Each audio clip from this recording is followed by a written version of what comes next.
Hey everybody, this is Morgan. So today we are looking at page 5 of the lecture outline for Honors Chem Unit 1.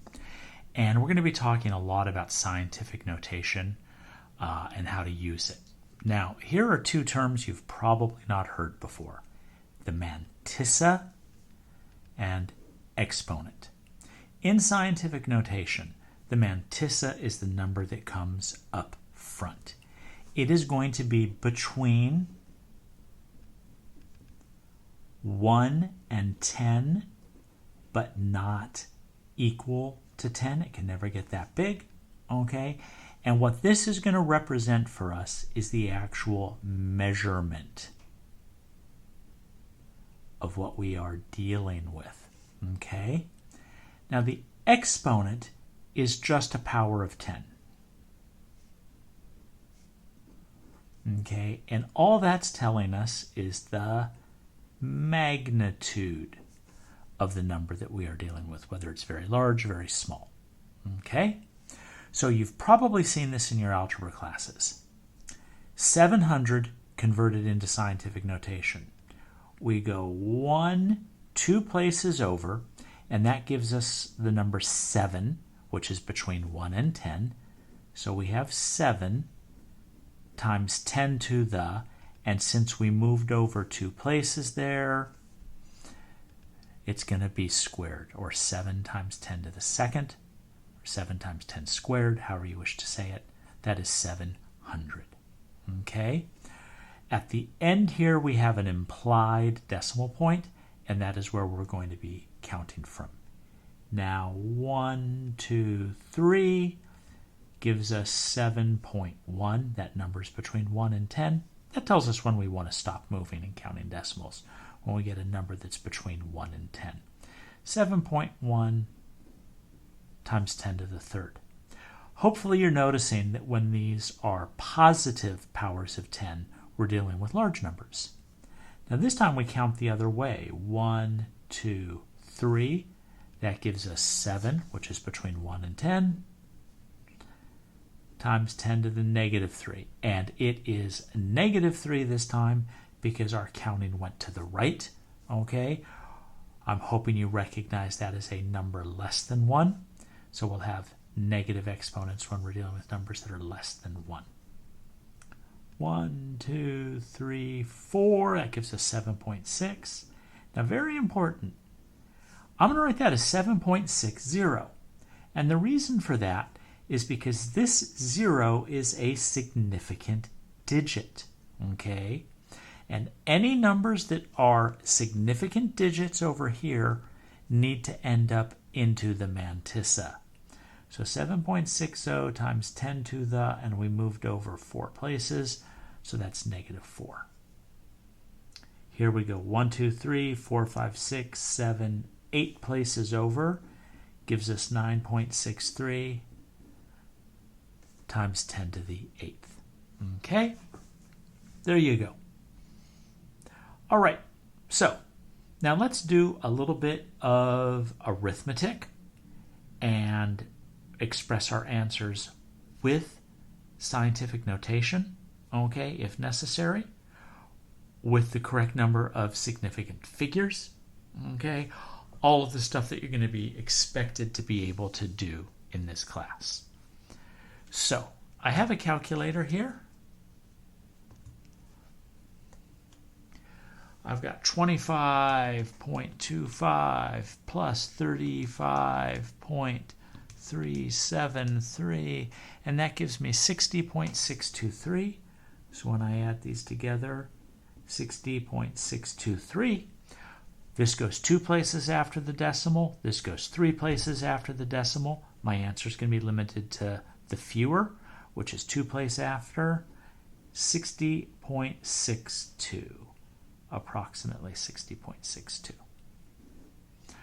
125.22 minus 25.2, that's actually 100.02.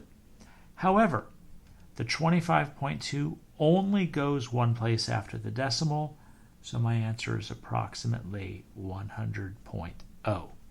And in both cases, the 2 here and in the 0 here, there is a certain amount of uncertainty, just inherent uncertainty in that measurement.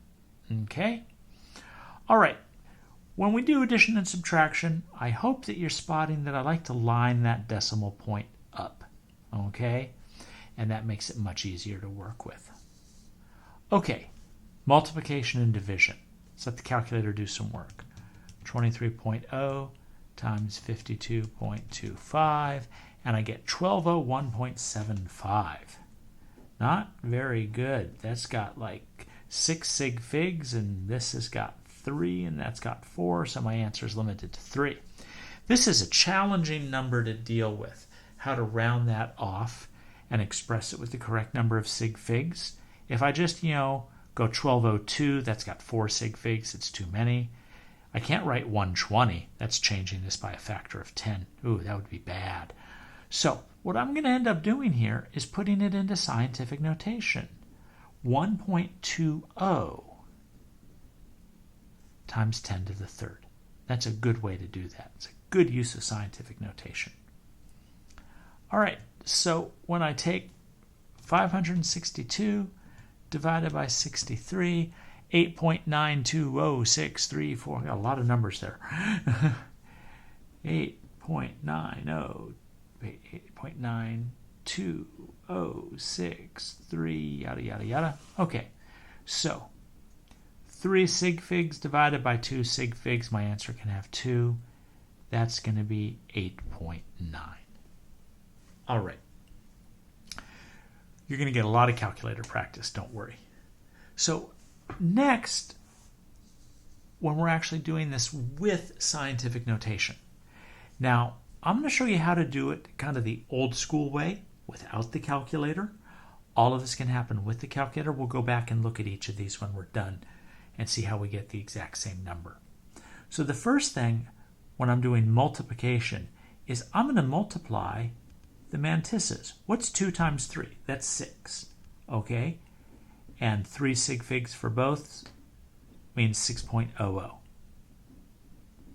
Times 10 to the, well, I've got 5th and I've got 4th, so I add 5 plus 4 together. That's 9.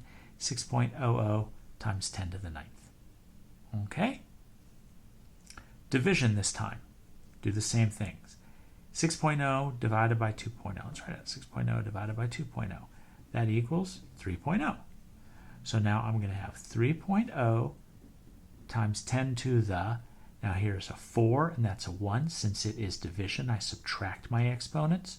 4 minus 1 is a 3. 3.0 times 10 to the third. There you go. Okay. Multiplication again. 2.00 times 7.5. Okay, that's going to be 15. 2.00 times 7.50 equals 15.0. That's going to need to be changed.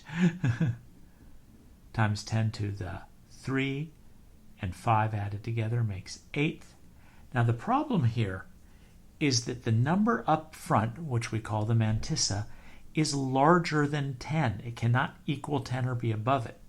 So I'm going to move my decimal point over 1, and I've got 1.50 times 10, and it's now to the 9th because my decimal point went over towards the left there. Okay? And it was 3 sig figs and 3 sig figs, so my Mantissa will have 3 sig figs. And the times 10 to the 9th does not contribute to sig figs. All it's doing is telling us the magnitude. Now, interesting problem here. 2.50 divided by 0.5 equals a half, or 0.5. Okay? Now, I'm sorry I wrote that as 5. It's 5.0. Sorry. So 2 sig figs, 3 sig figs, so it's 0.50. The 0 is significant. Times 10 to the 5 minus 9 is negative 4th. But since 0.5 is smaller than the number 1, and it needs to be larger than the number 1, but less than 10, I move my decimal point over, so I now have 5.0 times 10 to the negative 5th. That got smaller because the decimal point is moving to the right. Okay, so that's a bit there about how to work with scientific notation. Hope that helps you out. Can we do it on a calculator? Yes, let's go back and look at it. So, 2.00 second EE5 times 3.00 second EE4. Now, it's not putting it into scientific notation, but I can count 1, 2, 3, 4, 5, 6, 7, 8, 9 spaces. 6.00 times 10 to the 9th. Here, 6.0 times 10 to the 4th, second EE4, divided by 2.0, second EE1. Hit enter, and I'm getting 3,000, which is 3 times 10 to the 3rd. The calculator may not be showing me these answers in scientific notation, but they can be converted to scientific notation. Okay? Next one, 2.00 second EE3 multiplied by 7.50 second EE5. Boom, same thing. 1.5 times 10 to the 9th. 2.50 second EE5 divided by 5.0 second EE9, and 5 times 10 to the negative 5th. The calculator doesn't do significant figures. Okay? It's just going to do the arithmetic that I tell it to do. Okay, that is page number 5. Hope you're having a good day. This is Morgan signing off.